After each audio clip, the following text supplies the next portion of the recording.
नमस्ते। आज हम समझने की कोशिश करेंगे भारत की नई आपराधिक संहिता यानी भारतीय न्याय संहिता 2023 को। तो चलिए सबसे पहले उस बुनियादी सवाल से शुरू करते हैं जो आपराधिक कानून की जड़ में है। आखिर ऐसा क्या होता है कि कोई गलत काम एक दंडनीय अपराध बन जाता है? देखिए, किसी भी अपराध का जो पहला और सबसे जरूरी हिस्सा है ना, वो असल में वो काम नहीं है, बल्कि उसके पीछे का इरादा है। सारी कहानी दिमाग में शुरू होती है। कानून में इसके लिए एक खास शब्द है, मेंस रिया। ये एक लैटिन टर्म है जिसका मतलब होता है दोषी मन। मतलब ज्यादातर अपराधों के लिए यह साबित करना ही पड़ता है कि उस गलत काम के पीछे एक आपराधिक इरादा, एक गिल्टी माइंड था। और इसी बात को एक बहुत पुरानी कानूनी कहावत बड़े अच्छे से समझाती है, acts non facet रियम निसी mains seat रिया। इसका सीधा सा मतलब है कि सिर्फ कोई काम कर देने से कोई दोषी नहीं हो जाता जब तक कि उसका मन भी दोषी ना हो। मतलब इरादा, इंटेंशन, यही सब कुछ है। और हां, ये सिर्फ किताबी बातें नहीं हैं। कई बड़े बड़े ऐतिहासिक मामले इसी एक सिद्धांत पर टिके हुए हैं। जैसे कि टोल्सन का मामला। सोचिए, एक महिला को इसलिए बरी कर दिया गया क्योंकि उसे ईमानदारी से लगा कि उसका पति मर चुका है। या फिर नाथूलाल का केस, जहां सिर्फ लाइसेंस पाने की कोशिश करना ही यह साबित करने के लिए काफी था कि उनका इरादा कोई अपराध करने का नहीं था। अच्छा, ये तो हुई इरादे की बात। लेकिन तब क्या होता है जब कोई कहता है मुझे तो पता ही नहीं था कि मैं कानून तोड़ रहा हूं? चलिए अब जरा ये देखते हैं कि कानून इस तरह की गलतियों और अज्ञानता से कैसे निपटता है। देखिए, कानून यहां एक बहुत बड़ा और जरूरी फर्क करता है। एक होती है तथ्य की भूल यानी मिस्टेक ऑफ फैक्ट, और दूसरी है कानून की भूल यानी मिस्टेक ऑफ लॉ।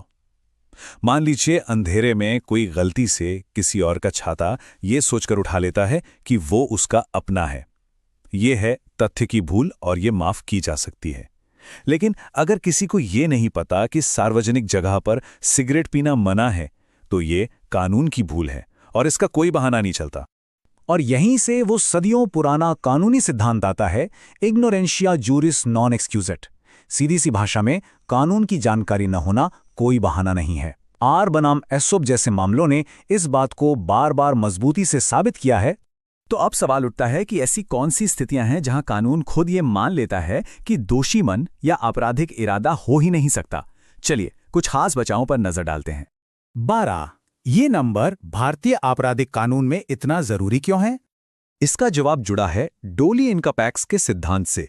यह भी एक लैटिन टर्म है जिसका मतलब है नुकसान करने में अक्षम। बीएनएस की धारा 7 के मुताबिक ये माना जाता है कि 12 साल से कम उम्र के बच्चे में वो समझ ही नहीं होती कि वो अपने कामों के नतीजों को जान सके, इसलिए उनमें आपराधिक इरादा नहीं हो सकता। ये बच्चों के लिए एक बहुत मजबूत कानूनी बचाव है। अच्छा, बच्चों की बात तो हो गई, लेकिन मानसिक अस्वस्थता के बारे में क्या? अगर कोई व्यक्ति अपनी दिमागी हालत की वजह से अपने काम की प्रकृति को ही नहीं समझ सकता, तो क्या उसे जिम्मेदार ठहराया जा सकता है? इस सवाल का जवाब हमें मिलता है मैकनेटन नियमों में। ये नियम 1843 के एक बहुत मशहूर केस से निकले हैं और आज भी भारत में मानसिक अस्वस्थता के बचाव का आधार हैं। ये समझना जरूरी है कि ये एक कानूनी टेस्ट है, सिर्फ एक मेडिकल जांच नहीं। और हां, इस बचाव को साबित करने का जो स्टैंडर्ड है वो बहुत सख्त है।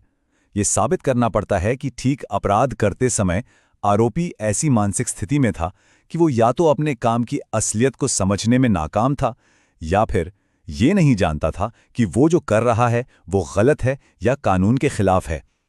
सिर्फ एक जनरल मेडिकल रिपोर्ट दे देना काफी नहीं होता। तो अब तक हमने इरादे और बचावों को समझ लिया है। चलिए अब इन सिद्धांतों का इस्तेमाल करके दो तरह के गलत कामों के बीच का फर्क समझते हैं। एक है अपराध और दूसरा है अपकृत्य, जिसे टॉर्ट भी कहते हैं। ये टेबल इन दोनों के बीच का जो फर्क है उसे बिल्कुल साफ कर देती है। देखिए, अपराध जो है वो पूरे समाज के खिलाफ एक गलती मानी जाती है, इसीलिए सरकार यानी स्टेट मुकदमा चलाती है और इसका नतीजा सजा होता है, जैसे जेल। दूसरी तरफ अपकृत्य या टॉर्ट किसी एक व्यक्ति के निजी अधिकारों का उल्लंघन है। इसमें पीड़ित पक्ष खुद केस करता है और मुआवजे की मांग करता है। चलिए अब इस पूरी बातचीत को समेटते हुए देखते हैं कि ये जो बुनियादी बातें हमने समझी हैं वो हमें कुछ ऐसे अपराधों के बीच फर्क करने में कैसे मदद करती हैं जिन्हें लेकर अक्सर लोगों में कंफ्यूजन रहता है। जैसे कि चोरी और लूट, इनमें सबसे बड़ा फर्क है बल या डर का। चोरी में किसी की चीज को चुपके से या बिना उसकी सहमति के ले लिया जाता है, लेकिन जैसे ही इस काम में हिंसा या फौरन चोट पहुंचाने की धमकी जुड़ जाती है तो वो चोरी नहीं रहती, वो लूट बन जाती है। इसी तरह व्यपहरण यानी किडनैपिंग और अपहरण यानी एब्डक्शन में क्या फर्क है? यहाँ फर्क दो चीजों पर टिका है, पीड़ित की उम्र और इस्तेमाल किया गया तरीका।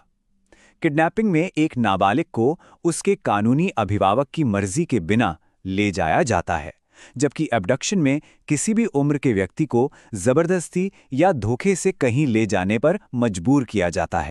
यहाँ समाजशास्त्री इमाइल दुर्कीम का एक बहुत दिलचस्प नजरिया है। वो कहते थे कि अपराध असल में एक सामान्य घटना है और ये सभी स्वस्थ समाजों का एक जरूरी हिस्सा है।